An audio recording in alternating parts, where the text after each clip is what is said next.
Jamais j'aurais pensé voir ça un jour. Regardez bien. Je vais vous montrer, montre que la réalité est totalement différente de tout ce qu'on peut imaginer. Le Real Madrid a obtenu un penalty aujourd'hui et l'a marqué. On a obtenu un deuxième de la foulée qui a malheureusement été annulé par la suite. Mais avant qu'il soit annulé, voici que Mbappé donne le ballon du penalty à Rodrigo lui demandant s'il voulait le tirer, sachant que Bellingham a tiré le premier, que Mbappé l'a regardé faire. Donc c'était l'excellente occasion pour lui de mettre son doublé. Au lieu de ça, il sert le ballon à Rodrigo qui revient de blessure et qui, contrairement à tout le reste de l'attaque, vous le savez en début de saison, a quand même pas mal été mis de côté, même si c'est involontaire.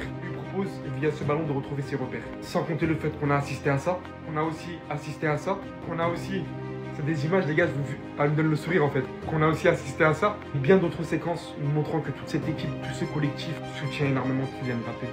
Lui-même en est conscient, réalise des gestes de générosité qu'on l'aurait jamais vu faire auparavant. À quel moment il a fait ça avec Messi? À quel moment il a fait ça avec Neymar, les gars? Tout simplement jamais. Il a raté beaucoup de choses aujourd'hui, mais je vais pas lui en vouloir pour ça. Comme je l'ai déjà dit dans ma vidéo débrief, le Kylian Mbappé que j'ai vu aujourd'hui, c'est le Kylian Mbappé qu'on attendait depuis longtemps. S'appuyant sur ses atouts les plus forts, jouant rapidement, sans trop réfléchir, utilisant sa profondeur, son explosivité, étant même capable de jouer en une touche de balle. On l'a vu avec Brahim, il a littéralement mis son coéquipier en position de 1B contre le gardien. On parlait de toutes les fois où il a excellemment bien utilisé la profondeur. On espère que ce sourire durera jusqu'à la fin de saison, durant toute la carrière au Real Madrid, parce que c'est ce qu'on veut voir. En tout cas, si vous voulez rien rater des prochains matchs et de toute l'actualité du football qui sort à l'instant même, on se donne rendez-vous sur Zone Foot. Vous avez le lien pour rejoindre le groupe dans la bio de mon profil TikTok. On s'approche des 30 000 abonnés. Victoire 2-0 du Real Madrid et une victoire ô combien importante puisqu'elle te permet de revenir à un petit point du FC Barcelone et toujours avec un match en retard. Ce qui fait que si tu gagnes ton match en retard, tu passes leader en Liga avec 2 points d'avance sur le Barça. 4 points d'avance sur l'Atlético Madrid qui revient très bien eux aussi l'Atlético Madrid, hein, ils avaient fait un très bon mercato et là ça commence à monter en puissance, mais là le Real fait une très bonne opération et c'est là que tu te rends compte que malgré le fait que le Real Madrid ait mal commencé sa saison, que le Real Madrid ait été beaucoup critiqué, que le Real Madrid dans le jeu c'était pas fameux, que tu aies du mal à trouver ton beau dispositif, que tu aies du mal avec Mbappé, avec des joueurs, que ça combine mal, malgré ça le Real peut être leader de Liga à l'Europa.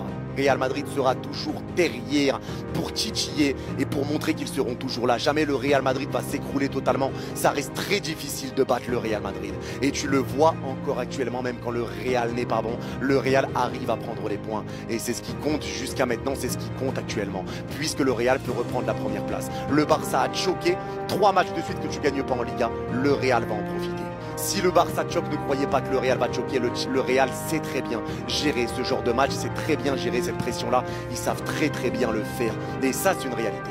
Et en fait, depuis le début, pourquoi on se casse la tête à donner des pénaltys à Vinicius et Kylian Mbappé? Jude Bellingham est là, regardez le pénalty qu'il nous a lâché aujourd'hui. C'était tellement propre que j'ai bugué, je me suis dit non, c'est pas possible, c'est pas comme ça, il tire d'habitude. Pendant quelques secondes, j'ai vu Neymar regarder la distance entre le ballon et le gardien. Il n'y en a pas beaucoup, le gardien était là, regardez le ballon passer. Et je pense qu'on s'est tous posé la question pourquoi Kylian Mbappé n'a pas pris le pénalty. Je pense que c'est bien pour lui. Et oui, c'est bien pour lui parce qu'au moins il va se concentrer sur son jeu au lieu de se casser la tête à tirer des pénaltys et nous les rater. Parce qu'à chaque fois qu'il va rater des pénaltys, il va se prendre une foudre. Et bien évidemment, Jude Bellingham n'a pas seulement marqué un pénalty, la passe décisive qu'il lâche à Kylian Mbappé, mamma mia. C'était tellement millimétré et en plus de ça, l'appel de Kylian Mbappé était juste magnifique. Pour une fois, c'est vraiment servi de sa vitesse comme on l'a toujours demandé depuis le début. C'est dans ce genre de match-là, je me dis qu'en fait, le jeu du Real Madrid doit tourner autour de Jude Bellingham parce que lorsqu'il est bon, il embellit les autres. Depuis qu'on lui a redonné son rôle de la saison dernière, regardez comment il marque. Ça fait désormais 3 buts en 3 matchs consécutifs. Voilà, en Liga, il n'y a pas, en Ligue des Champions, la dernière fois, on nous a chicoté aussi. Petite parenthèse sur Kylian Mbappé qui, au passage, il y a un de ses entraîneurs à l'ancienne là qui a fait une déclaration dernièrement après les matchs catastrophiques qu'il a sortis. L'entraîneur en question avait dit que Kylian Mbappé avait du mal au Real Madrid parce qu'il n'était pas bien servi et qu'il n'y avait pas de vrai passeur. Là, aujourd'hui, c'était quoi ça? Jude Bellingham t'a fait une passe, non? Aujourd'hui, tu peux pas dire que t'as pas été servi. Brahim Diaz t'a servi. Jude Bellingham t'a servi. Arda Güler t'a servi. Il y a eu des occasions où toi-même tu t'es servi, mais t'as raté. Au final, c'est pas nous. Voilà, c'est toi. Moi, je pense qu'il faut juste travailler sur ta finition. Je vais être très honnête avec vous, personne ne le voyait venir. Raúl Asensio, c'est la recrue du siècle. Ne faites pas jurer. Mais qui, c'est qui en fait? Mais qui es-tu vraiment Asensio? Mais qui es-tu vraiment Asensio? Les gars, on est en pénurie de défenseurs. On cherche des défenseurs à recruter. Et Raúl Asensio, il vient, il apaise nos cœurs. Normalement, en tant que supporter du Real Madrid, on a le cœur blanc. On en paie, on se pose pas de questions sur l'effectif. On sait que c'est assez compliqué. Florentino, il veut plus trop sortir le chèque. Il prend de l'âge, il veut coffrer. Mon gars, tu vas pas me porter l'argent dans la tombe.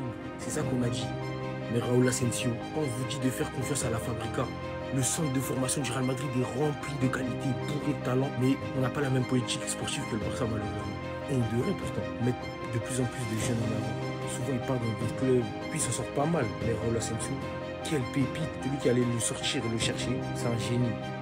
Vraiment, et je pense que, et par de toute façon, s'il a intégré le groupe professionnel, c'est qu'il a le niveau pour jouer avec eux. Et franchement, quel joueur, quelle recrue. Une me fait plaisir ce mec. Il a tout d'un madrilène, c'est lui le remplaçant tout naturel de Nacho. Et en plus de ça, il est espagnol, ça joue en sa faveur. Comme vous le savez, on a besoin de plus en plus d'Espagnols. Le Real ne pourra jamais jouer sans Espagnol. Là, bientôt, Carvajal, ça y est, à la retraite. Et Lucas Vazquez de même. Raúl Asensio, tu es ce nouveau madrilène espagnol pur sang qui va faire briller le Real Madrid. Et c'est ça, Par contre, le milieu de terrain, Ceballos. Ceballos, le match qu'il sort ce soir, c'est une top performance. Et moi, ça fait déjà un moment que je vous parle de Ceballos. Ça fait un moment que je vous le dis. Alors oui, les gars, encore une fois, l'adversité, on verra quand ça va monter, etc. Mais Ceballos, aujourd'hui, au poste de numéro 6, je suis désolé. Et j'ai vu qu'il y en a beaucoup qui étaient d'accord avec moi. J'ai vu Toni Kroos. J'ai vu Toni Kroos. Ceballos est le milieu de terrain du Real Madrid qui se rapproche le plus du style de Toni Kroos. Et tu l'as vu aujourd'hui sur les récupérations, sur les ressorties de balles. Il porte bien la balle, il met des bons ballons, des bonnes passes. C'est millimétré, il est physique, il est intense, il court partout. Il a de l'impact, il a de la présence. Il porte bien la balle, il ressort bien. Ceballos fait un match de patron ce soir. Et pour moi, c'est lui qui aurait dû être MVP ou Bellingham. Pas Mbappé, mais Mbappé l'a pris. Mais en tout cas, Ceballos fait un match de patron ce soir. Il fait un énorme match. Et c'est là que tu vois que Ceballos doit passer aussi dans la hiérarchie au milieu de terrain, devant certains joueurs comme Luka Modric, etc., qui commencent à tirer un petit peu la langue sur le terrain. Parce que Ceballos aujourd'hui arrive du présent. Et quand tu vois ce genre de choses, tu commences à dire, bon, et si le Real Madrid arrivait avec un milieu de terrain, Valverde, avec Ceballos,